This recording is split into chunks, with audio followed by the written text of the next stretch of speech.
दिवाली को लेकर गोरखपुर के बाजारों में धूम है। हर ओर रंग बिरंगी लाइटें और नई नई वैरायटी के दिए बाजार में लाए गए हैं।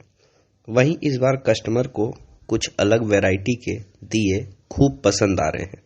जैसे पानी से जलने वाले दिए कस्टमर इतना खरीद रहे हैं कि दुकानदारों के पास स्टॉक ही नहीं बच रहा। वहीं एरो वाले लाइट की भी हाल कुछ ऐसा है। इसके साथ कई रंग बिरंगे और नए वैरायटी के लाइट लाए गए हैं। दुकानदार बता रहे हैं कि पानी से जलने वाले दिए और पानी से चलने वाले फहारे की इतनी डिमांड है कि वो कम पड़ जा रही है।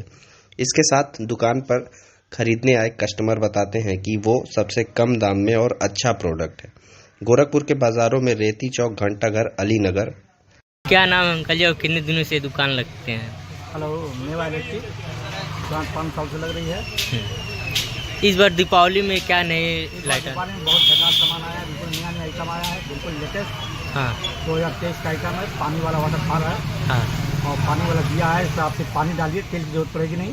हाँ तेल की आवश्यकता है ही नहीं। हाँ खाली आप पानी इसमें 2-3 बूंद डाल दिए, अपने आप जलेगा। 48 घंटा इसका जो है मियाद है, 48 घंटे तक ये चलेगा। उसके बाद से आपका फर्स्ट क्लास चलेगा। और क्या नई चीज़ें हैं? नेक्स्ट चीज़ में वाटरफॉल है पानी वाला, उसको आप लगा दीजिए, पानी नीचे से ऊपर आएगा, झरने की तरह है, बिल्कुल एकदम टाइट काम करेगा। कितना दाम है? दाम उसका 450 रुपये 550 रुपया है। और पानी वाला दिया का? पानी वाला दिया पड़ेगा आपका 100 रुपये का है। 6 एक रहेगा, एक डिब्बे में 6 पीस होती है।